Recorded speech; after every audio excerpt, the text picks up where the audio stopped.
The least talked about wife, the Flanders mare, brought halfway across Europe to be Henry's fourth queen, only to be rejected by the wheezing, wrinkled, ulcer-ridden man 24 years her senior.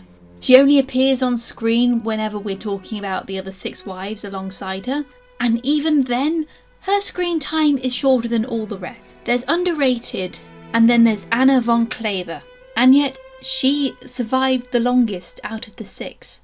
She ended her marriage on good terms, loved Henry's children like a cool, fun aunt, and lived in independence when such a thing was unheard of in Tudor England. Welcome to episode 4, part 1 of 6 Wives on Screen, the history of Anna von Kleve.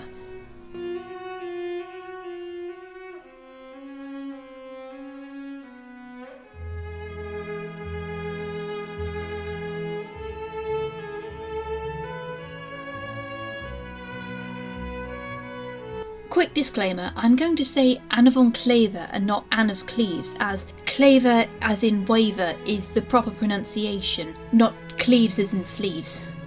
It also helps prevent confusion with Anne Boleyn, and this is also why I spell the 3 Catherines' names differently.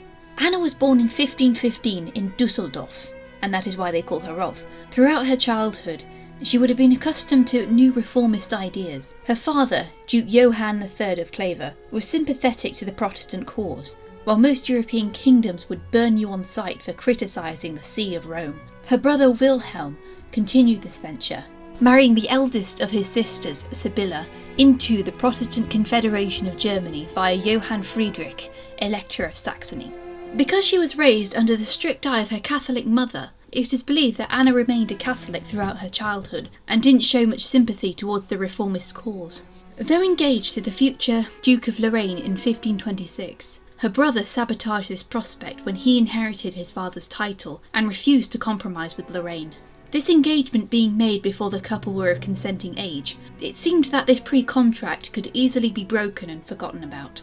In 1537, Queen Jane Seymour died. Henry got the son he always wanted off her, but one was not enough. He needed a Duke of York to solidify his legacy, and he'd lost his bastard Henry Fitzroy to illness a year prior. Nonetheless, Henry mourned Jane for a long time before he could consider finding another wife. But when he at last came out of that funk, he decided he must sire another son, and thereby take another wife.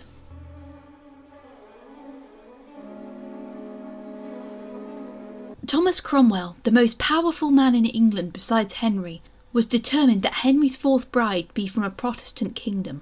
Fortunately for him, he could justify such a union to Henry, who didn't like Protestants all that much, by the recent alliance between Spain and France, which seemed likely to turn their weapons towards England. With a German alliance, they would at least have aid if there was an invasion. Many European princesses were in consideration. There was Christina of Milan, who rejected Henry by saying she'd happily be his wife if she had an extra head to put at his disposal. Marie de Guise was Henry's next choice, believing the fact she was so tall would mean she had the perfect constitution for bearing children. She replied that she had a very little neck. Who would want to marry a man like Henry VIII when he was 3 for 3 when it came to outliving his wives? Henry's next 2 choices were Anna and her younger sister Amelia. In order to choose one, Henry sent envoys to arrange the marriage, along with a court painter, Hans Holbein, to paint a miniature of each sister to be sent back to Henry. Though Anna didn't have the political cunning of his first 2 wives, nor their talent for languages and music, Anna was best known for her chaste nature and her talent for embroidery. This may have stirred something in him where he could regain the companionship he lost when Jane Seymour died. Henry offered cannons to Duke Wilhelm to win Anna's hand and, rather than ask for a dowry, actually offered the Duke money to marry his sister. None of his envoys could honestly report back about Anna's true appearance, however, as whenever she appeared in her brother's puritanical court, she would always be required to wear a veil. Asking her to remove it was the equivalent of telling a woman to show her boobs today.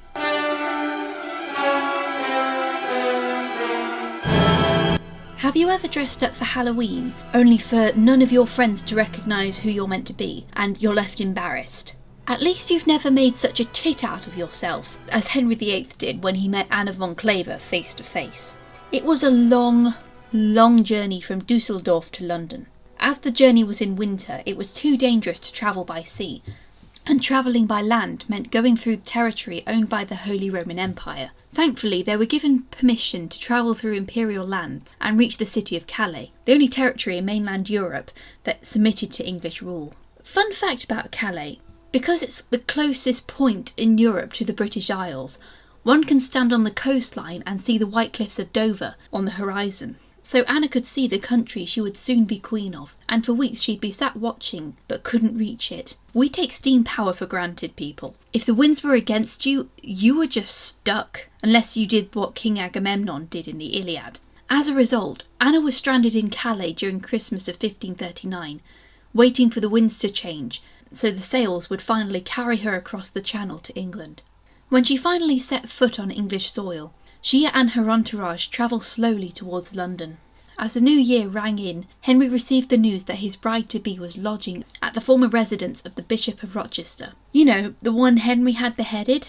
On New Year's Day he arrived at Rochester with 5 of his gentlemen, but saying he thought outside the box is an understatement. Instead of arriving in regal splendour, he came disguised as a servant, dressing identically to his men.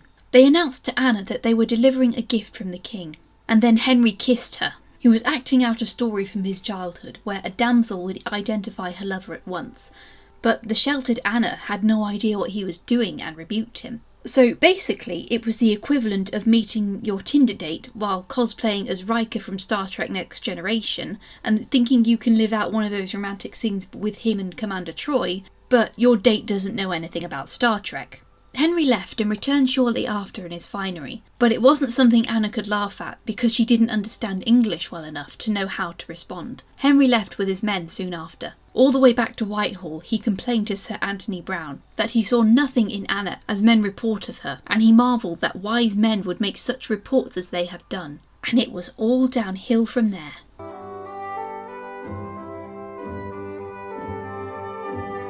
Thomas Cromwell got more than an earful when Henry got back to Whitehall, demanding that the impending wedding be called off and that his ministers must find a loophole to avoid the marriage. He claimed Anna was ugly and looked nothing like her portrait. Anna was ignorant of what was happening when the festivities went ahead. Among them was her official reception by the king at Blackheath, where Henry and Anna would meet while on horseback, bedecked in jewels and cloth of gold. Henry tried to delay the wedding for as long as possible, citing Anna's former pre-contract to Lorraine as an impediment to the match. But the longer he staved off the wedding, the more of an insult he'd deliver to his German allies. On his way to the altar, he told Cromwell, "If it were not to satisfy the world and my realm, I would not do that I must this day for non-earthly thing." That evening, the couple were left alone together. The bed had been specially made with carved cherubs. One was pregnant, and the other was not safe for work.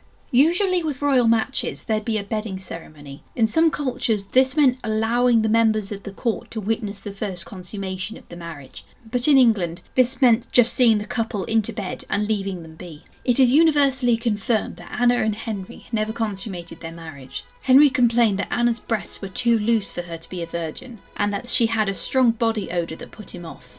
Anna herself might have been too sheltered to know what she had to do on the wedding night, or Henry's age and infirmities had left him unable to hold his sword aloft. The couple shared a bed for the next 4 months, but it soon became clear that he was just keeping up appearances. Anna revealed to her ladies that the king would wish her good night and good morning and kiss her, when her ladies-in-waiting replied that this was not enough to get a Duke of York. She said she was happier she knew no more.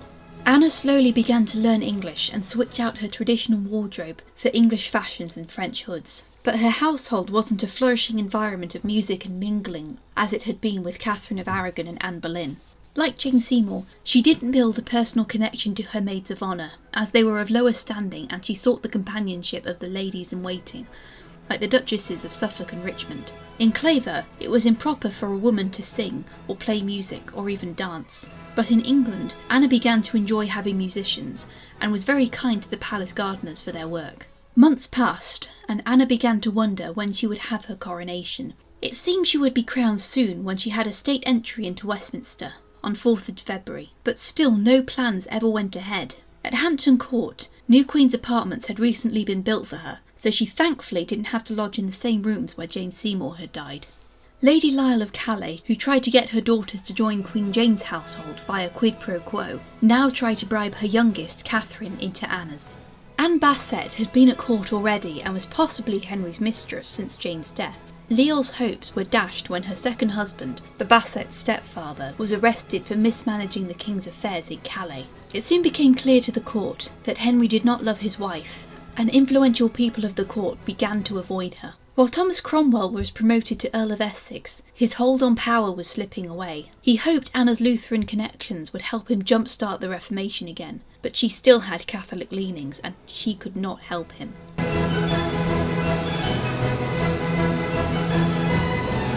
In spring of 1540, Henry VIII's eye was once again wandering. This time it landed on another niece of Thomas Howard, the Duke of Norfolk, and her name was Catherine Howard. Catholics at court saw the king's failing marriage with Anna as a chance to oust Cromwell and reverse the Reformation. Norfolk, Stephen Gardiner, Bishop of Winchester, and Charles Brandon allied themselves with the Protestant Seymours, as removing Cromwell would allow them to gain more power for themselves. Catherine Howard would often be absent from the court and return to her grandmother's household not long before Anna was sent away from the court to Richmond Palace. The palace hadn't been visited as much as the other royal residences, because it wasn't as modern as Greenwich, Whitehall or Hampton Court. A day later, she was told that her marriage had been found null and void, as the marriage wasn't consummated, and because the king had decided she was still pre-contracted. Anna did not protest, and she was given a generous settlement in return. She was allowed to keep Richmond Palace, and also received Hever Castle and Bletchingley. She would be acknowledged as the king's sister, and given precedence over all women in England, after the Queen and the king's two daughters. Henry would visit her often, and she would hold great feasts for her guests. During Christmas 1540, she was welcomed at court by Henry and Catherine Howard, and even danced with the young queen, bearing no grudge towards her. She also enjoyed the company of the Lady Elizabeth and the Lady Mary, the latter of whom wasn't happy about her father's fifth marriage, and held hopes that the king would see the error of his ways and take Anna back. He didn't. But this didn't stop people from spreading rumours that the king had impregnated her after visiting her at Hever Castle, an allegation she fervently denied. We aren't sure how she reacted to the arrest and execution of Catherine Howard, spoilers by the way, but we do know that she did not approve of Catherine Parr because of her Protestant leanings. She was also probably jealous about how much Elizabeth loved her.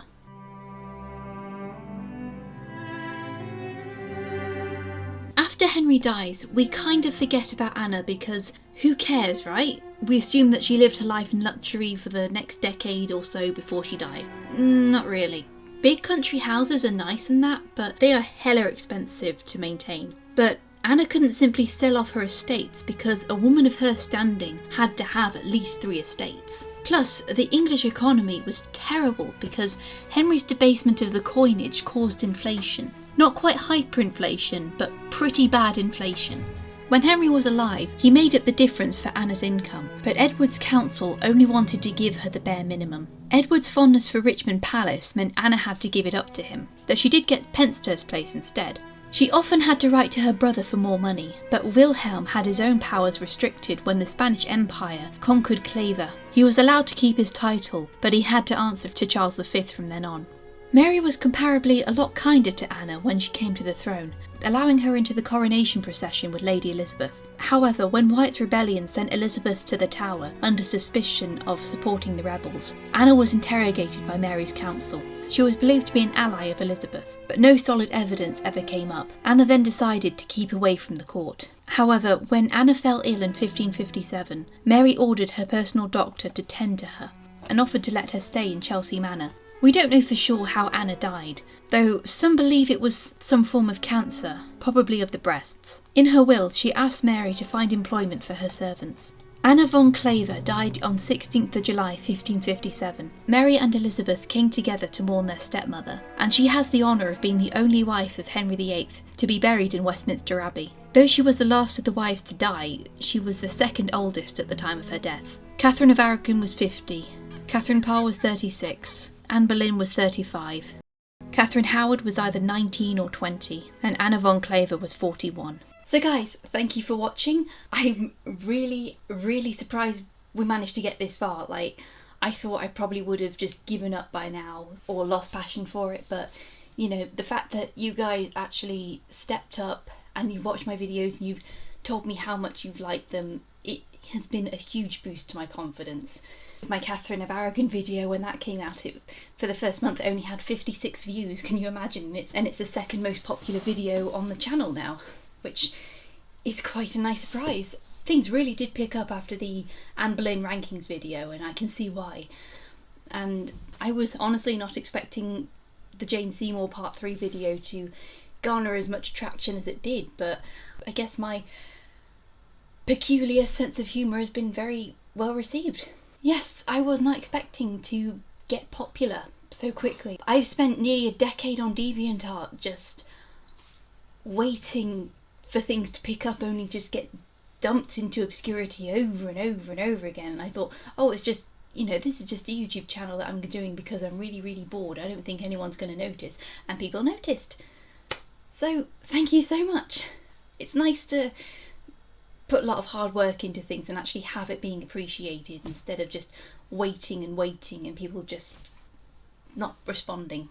Anyway, so I'm sure as you probably noticed, the wall's pink now.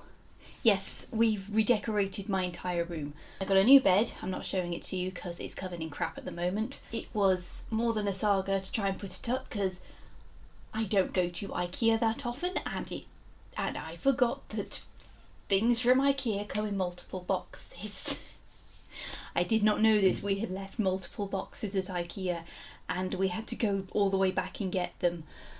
And honestly, like, my dad has the patience of Job to go through all that and then also help me with putting up the furniture. So yeah, big hand to my dad. He also believed in me enough to buy me my microphone, which I couldn't afford at the time.